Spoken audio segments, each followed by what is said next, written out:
मेरे प्यारे future chartered accountants, आप सबका बहुत बहुत स्वागत है इस चैनल के ऊपर। मित्रों आ जाओ, हम अपनी पढ़ाई को आगे बढ़ाते हैं।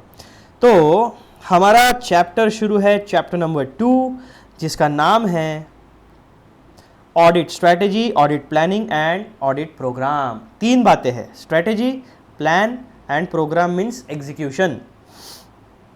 अभी हम लोगों ने पिछले वीडियो में टॉपिक नंबर 5 को कंप्लीट कर लिया है। अब इस वीडियो में हमारा मुद्दा है मित्रों टॉपिक नंबर 6, जिसका हेडिंग आप पढ़ लो पहले, planning, supervision and review of engagement, work of engagement team members. तो इस हेडिंग को पहले मैं आपको समझा देता हूँ। ये हेडिंग क्या कहता है मित्रों? एक होता है हमारा क्वालिफाइड चार्टर्ड अकाउंटेंट, ठीक है मित्रों, ये है हमारे प्यारे चार्टर्ड अकाउंटेंट। सीए बनने के बाद से इनकी स्माइल ऐसी ही बरकरार रहती है, ठीक है। ये है हमारे ऑडिटर साहब,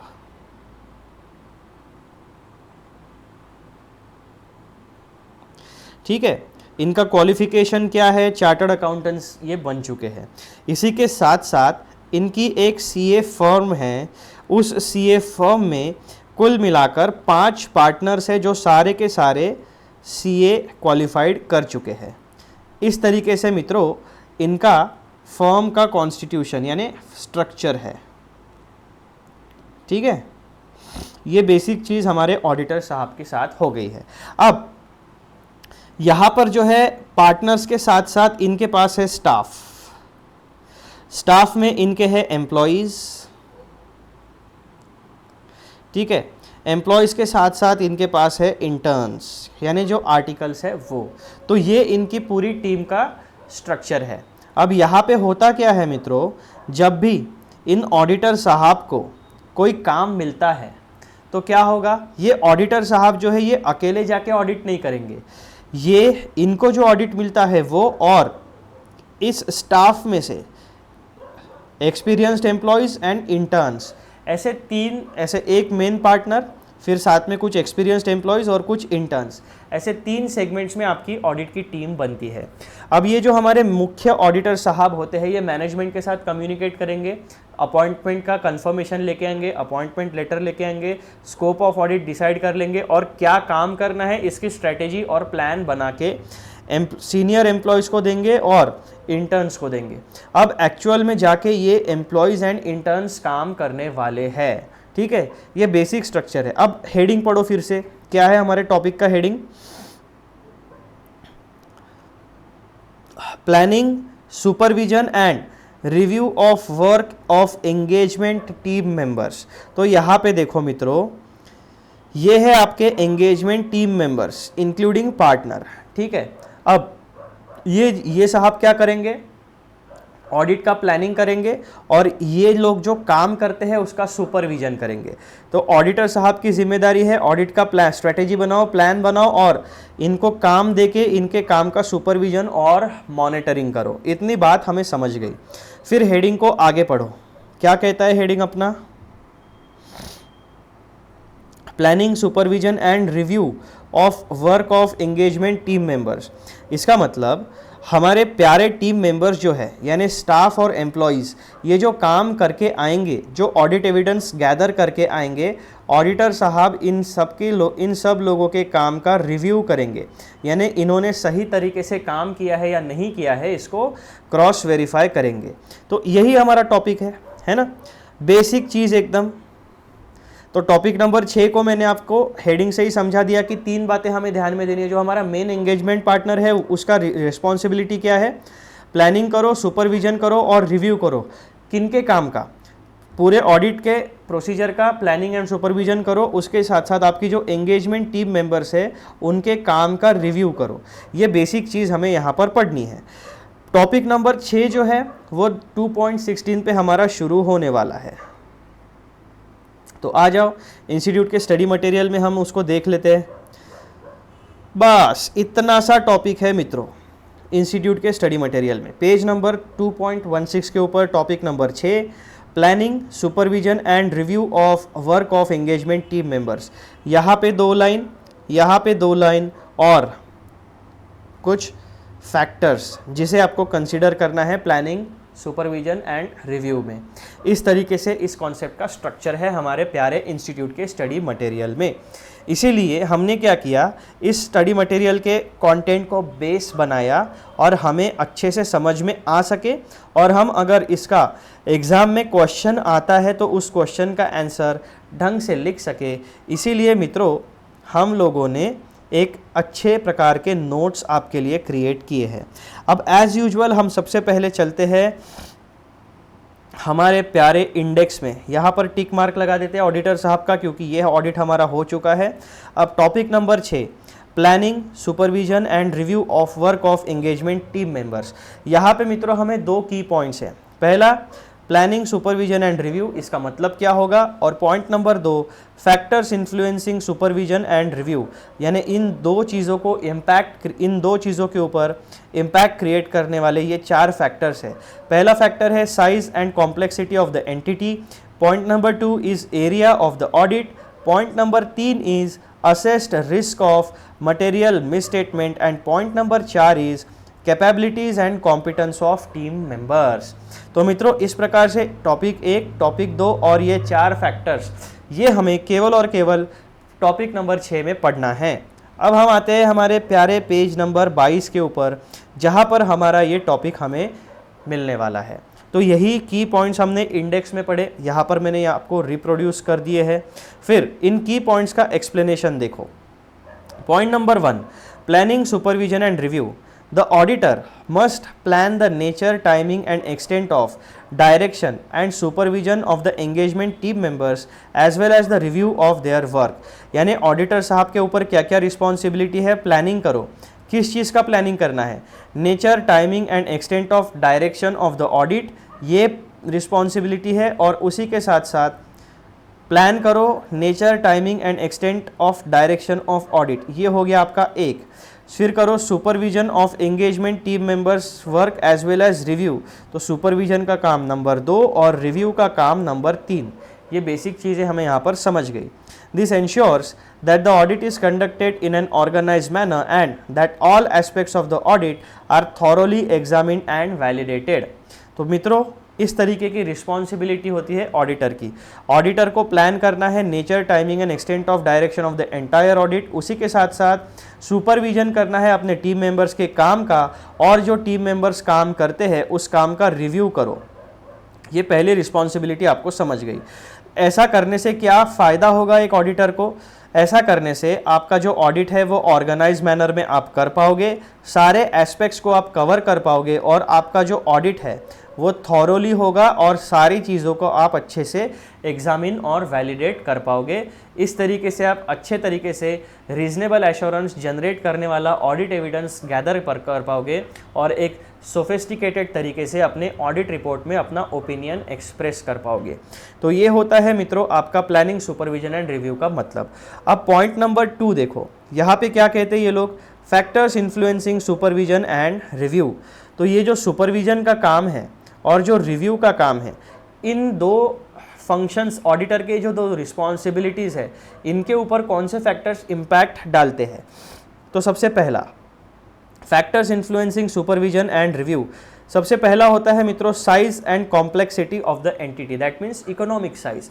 एंटिटी के ट्रांजैक्शंस कितने बड़े हैं, 100 करोड़ का रेवेन्यू है, 200 करोड़ का रेवेन्यू है, 1000 करोड़ का रेवेन्यू है, 10,000 करोड़ का रेवेन्यू है, एक देश में काम करती है, 2 देशों में काम करती है, मल्टीनेशनल कंपनी है, डिपेंड करता है ना। तो जितना बड़ा बिजनेस होगा उतने ज़्यादा ट्रांजैक्शंस होंगे, जितने ज़्यादा ट्रांजैक्शन होंगे उतनी ज़्यादा कॉम्प्लेक्सिटीज़ क्रिएट करेगा, जितने ज़्यादा ट्रांजैक्शंस होंगे उतने ज़्यादा कंप्लायंसेस फॉलो करने पड़ेंगे। एक देश में काम करता है तो एक देश का कंप्लायंस करना पड़ेगा, मल्टीपल देशों में आपका बिजनेस है तो मल्टीपल देशों के कंप्लायंसेस आपको करने पड़ेंगे, और ये मल्टीपल कंप्लायंसेस करने के बाद सबका कंसोलिडेट अलग अलग फाइनेंशियल स्टेटमेंट्स भी प्रेजेंट करना पड़ेगा और कंसोलिडेटेड फाइनेंशियल स्टेटमेंट्स भी प्रेजेंट करना पड़ेगा। तो बहुत बड़ा काम होता है। तो इसीलिए यहाँ पर कहा गया कि size and complexity of the financial transactions और nature of business of the entity create an impact on supervision and review functions of the auditor. Larger and more complex entities require more detailed supervision and review to ensure that all significant areas are covered and that the audit work is thorough and accurate. तो auditor का काम सिर्फ जाकर लोगों का respect लेना नहीं होता भैया, रिस्पेक्ट तभी मिलेगा जब ऑडिटर अच्छे से काम कर पाएगा। क्या होता है, बहुत बार रियल लाइफ सिनेरियो में आपको एक बता देता हूँ। हम लोग जब आर्टिकलशिप में थे, मैं और मेरे दोस्त लोग, तो शुरुआत में क्या होता था, सोसाइटी के लोग पूछते थे क्या कर रहे हो, सीए कर रहे हो, अरे बाप रे, यानी क्या होता था, रिस्पेक्ट आता था उनकी आंखों में चार्टर्ड अकाउंटेंसी प्रोफेशन का नाम सुन के। लेकिन होता क्या था, जब हम किसी ऑर्गेनाइजेशन में जाते थे तो वहाँ के जो अकाउंट्स डिपार्टमेंट के लोग थे, अच्छे ऑर्गेनाइजेशंस की बात कर रहा हूँ मैं, जहाँ पर जेन्युइन काम होता है, तो ऐसे वहाँ के एम्प्लॉयज़ का नॉलेज भी हमसे ज़्यादा था, क्योंकि वो फुल टाइम बेसिस पर वहाँ पे सैलरी लेके जॉब करते थे और उन्हें उनके एंटिटी के बारे में हमसे ज़्यादा नॉलेज था। लेकिन हम अपने आंखों के सामने क्या होता है कि यार हम हैं चार्टर्ड अकाउंटेंसी स्टूडेंट्स, हम बताएंगे, अरे भैया ऐसा नहीं होता है।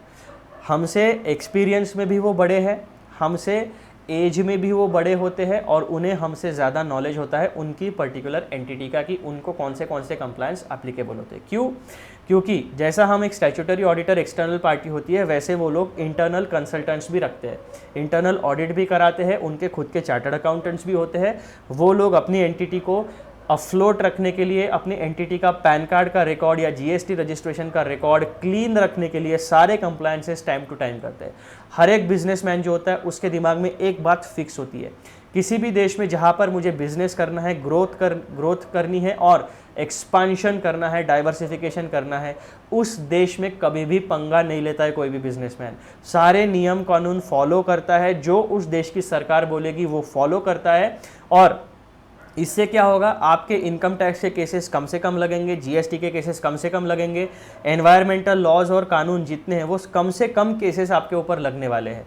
जब आप सारी चीज़ों को पहले ही कंप्लाई करोगे तो जो आपके एंटिटी की जो एनर्जी है वो अननेसेसरीली केसेस में नहीं व्यर्थ गवाओगे, आप अपने बिजनेस पर फोकस कर पाओगे। तो हमेशा एक अच्छा बिजनेसमैन अपने दिमाग में एक बात क्लियर रखता है कि भाई जितने भी कंप्लायंसेस है कर दो, गवर्नमेंट 30% टैक्स मांगती है दे दो। ये जो होता है ना कि बिजनेसमैन चोर होते हैं, टैक्स इवेड करते हैं, दोनों तरीके के होते हैं, लेकिन जो जेन्युइन होते हैं वो हमेशा एक बात ध्यान में रखते हैं कि झगड़ा करके, डिस्प्यूट करके फिर बाद में केस लड़ते बैठने से अच्छा है कि क्लियर कट कंप्लायंसेस करो। जितने भी रिसोर्सेस हम लिटिगेशन में लगाने वाले हैं वो वेस्टेज है, वो रिसोर्सेस हम अपने बिजनेस में लगा सकते हैं। तो ये चीज़ हमने अपने ऑडिट के दौरान, आर्टिकलशिप के दौरान सीखी। लेकिन जब आप ये चीज़ें तभी सीख सकोगे जब आप खुद हम्बल रहोगे, आगे वाले को रिस्पेक्ट दोगे तो आगे वाला आपको रिस्पेक्ट देगा। आगे वाले के पास भी नॉलेज होता है, उसको अच्छे से समझो, तब आपको धीरे धीरे वो खुद ही सारी चीज़ें बताते चलेगा। ठीक है, तो इस तरीके से मित्रों size and complexity of the entity का इम्पैक्ट पड़ता है सुपरविजन एंड रिव्यू पे। जितना कॉम्प्लेक्स, जितना रिस्की एरिया होगा, सीनियर पार्टनर को उतना ज़्यादा सुपरविजन एंड काम का रिव्यू करना पड़ेगा। Point number 2, area of the audit. Different areas of the audit may require varying levels of supervision and review. For example, high risk areas or areas with complex transactions may need more intensive review compared to the low risk areas. अब हमें पता है कि जब auditor strategy बनाता है और audit का प्लान बनाता है तो वो एक इनिशियल असेसमेंट करता है इनकम, एक्सपेंस, असेट, लायबिलिटी, इन 4 कैटेगरीज का। इन 4 कैटेगरी में वो 3 क्लासिफिकेशन करता है, high risk area, medium risk area और लो रिस्क एरिया। जब हम इनकम की बात करेंगे तो high risk area, medium risk area और लो रिस्क एरिया के ट्रांजैक्शंस, इनकम के ट्रांजैक्शन इन 3 कैटेगरी में क्लासिफाई करेगा। सिमिलरली एक्सपेंसेस के 3 कैटेगरी में क्लासिफाई करेगा transactions. Similarly asset and liability, high risk area, low risk area, medium risk area. तो basically जो ट्रांजैक्शंस है उनको एक ऑडिटर इनिशियल असेसमेंट के बाद high risk area, medium risk area, लो रिस्क एरिया ऐसा कैटेगराइजेशन करता है और उसके बेसिस के ऊपर हाई रिस्क एरिया में अपने सबसे अच्छे रिसोर्सेज यूज़ करके डिटेल चेकिंग करेगा, मीडियम रिसोर्सेज में सेमी क्वालिफाइड चार्टर्ड अकाउंटेंट्स और मीडियम रिसोर्सेज, लो रिस्क एरिया को सैम्पलिंग बेसिस पे चेक करके, पिछले ऑडिटर के रिपोर्ट पर रिलाई करके, यानी दूसरों के काम पर रिलाई करके अपना ओपिनियन या ऑडिट एविडेंस गैदर करेगा। तो ये बात आपको ध्यान में रखना पड़ेगा। एरिया ऑफ ऑडिट किस तरीके का है, कॉम्प्लेक्स है, रिस्की है, तो ज़्यादा काम करना पड़ेगा, ज़्यादा सुपरवाइज करना पड़ेगा, इंटेंसिव रिव्यू करना पड़ेगा। Point number 3, assessed risk of material miss statement. Material miss statement मतलब क्या कि आपका जो फाइनेंशियल ट्रांजैक्शन है फाइनेंशियल स्टेटमेंट्स है वो ट्रू एंड फेयर नेचर बताते हैं या नहीं बताते, डेपिक्ट करते हैं या नहीं करते हैं, इसे कहा जाता है मटेरियल मिस स्टेटमेंट। यानी जो ट्रांजैक्शन एक्चुअल डेटा है वो एक्चुअल डेटा आपका फाइनेंशियल स्टेटमेंट्स में रिप्रेजेंट होता है या नहीं होता है। अगर नहीं हो रहा है तो it is a material misstatement due to fraud और एरर, यहाँ पे ध्यान दो, ठीक है। तो मित्रों, assessed risk of material misstatement, the level of supervision and review is also influenced by the assessed risk of material misstatement. Higher risk areas necessitate closer supervision and more detailed review to mitigate the risk of errors or misstatement that could be reflected in financial statements. Point number 4, capabilities and competence of team members. यहाँ पे आपके team members का competence और capability बहुत important होती है। High risk area में qualified expert team members, medium risk area में combination of expert and interns, and low risk area में आप इंटर्न्स को भेज के काम करा सकते हो। The experience and skill level of individual team members performing the audit also affect the extent of supervision and review required. Less experienced team members may need more guidance and oversight, whereas more experienced auditors may require less direct supervision. इसका मतलब क्या होता है कि supervision और review का जो काम है, अगर आपकी टीम कॉम्पिटेंट है, उनकी कैपेबिलिटीज़ अच्छी है, उनके पास एक्सपर्ट नॉलेज है, एक्सपीरियंस है, तो आपको सुपरविजन एंड रिव्यू कम करना पड़ेगा। लेकिन अगर आपके पास इंटर्न्स है, आर्टिकल्स है, उनको आप ऑडिट पे भेजते हो तो उनको नॉलेज ट्रांसफ़र करना पड़ेगा, उनको समझाना पड़ेगा कि काम किस तरीके से होता है, बात कैसे करनी है, किस तरीके का कम्युनिकेशन करना है, रिटर्न रिप्रेजेंटेशंस कौन से लेने हैं मैनेजमेंट की तरफ से, काम किस तरीके से फॉलो करना है, कौन सी स्टेप्स फॉलो करनी है, पूरा काम सुपरवाइज करना पड़ेगा और इंटेंसिव रिव्यू करना पड़ेगा उन्होंने किए हुए काम का। क्यों? क्योंकि आर्टिकल्स के पास इनिशियल पीरियड में कॉम्पिटेंस एंड कैपेबिलिटी नहीं होती है, over a period of time वो कैपेबल हो जाते हैं। तो मित्रों, इस तरीके से हमने टॉपिक नंबर 6 जो है हमारा, planning, supervision and review of work of engagement team members is the responsibility of the auditor, ऐसे 2 मेन टॉपिक्स पढ़े और दूसरे टॉपिक में हमें 4 की पॉइंट्स मिले जिनका इम्पैक्ट होता है सुपरविजन एंड रिव्यू के फंक्शन के ऊपर। आई होप कि आप लोगों को ये सारी चीज़ें समझ में आ गई हैं। ठीक है, अब हमारा एक ड्यूटी बचती है। वो ड्यूटी क्या है? इंडेक्स में हम चलते हैं और वहाँ पे हमारे ऑडिटर साहब का टिक लगवा देते हैं। टॉपिक नंबर 6 कंप्लीट हो गया। फिर हम आएंगे हमारे इंडेक्स में, यहाँ पर भी हम अपना टॉपिक नंबर 6 को कंप्लीशन दे देते हैं। अब मित्रों, एक इम्पॉर्टेंट बात, अगले वीडियो में हम लोग क्या डिस्कस करने वाले हैं? अगले वीडियो में हम लोग डिस्कस करने वाले हैं आपका टॉपिक नंबर 7। तो आपको टॉपिक नंबर 7 भी अच्छे से पढ़ना है। अब मित्रों, ये है मेरा YouTube channel Shrinidhi Borikar CA intermediate, इसे आपको यूट्यूब के ऊपर ढूंढना है। और उसके बाद एक एक्सपीरियंस मैं आप लोगों के साथ शेयर करना चाहता हूँ। Live face to face batches में क्या होता है कि स्टूडेंट्स मुझे दिखते हैं, उनकी आंखें दिखती है, उनके फेशियल एक्सप्रेशंस दिखते हैं, उनकी बॉडी लैंग्वेज दिखती है। तो जो चीज़ें मैं पढ़ाता हूँ वो कितने लोगों को समझी है, कितने लोगों को नहीं समझी है, फर्दर डिटेल एक्सप्लेनेशन कौन से टॉपिक पे देना है, ये हम रियल सिनेरियो में, रियल टाइम में हमें पता चल जाता है। लेकिन वीडियो लेक्चर्स में क्या होता है कि मुझे आप लोग दिखते नहीं हो, आपकी बॉडी लैंग्वेज, आपके फेशियल एक्सप्रेशंस, आपकी आंखें, आपको टॉपिक समझ रहा है या नहीं समझ रहा है।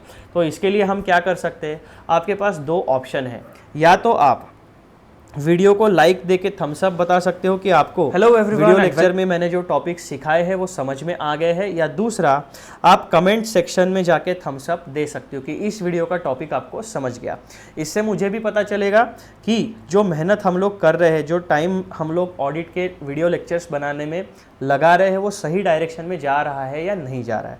ठीक है मित्रों, ये हो गई आपके लिए इंपॉर्टेंट बात, एक टीचर एंड स्टूडेंट के बीच के रिलेशनशिप की बात। अब हम बात करते हैं बेसिक चीज़ की। चैनल को ढूंढो, चैनल को सब्सक्राइब करो, सारे बेल नोटिफिकेशंस को ऑन करो, वीडियोस को देखो, लाइक करो और शेयर करो।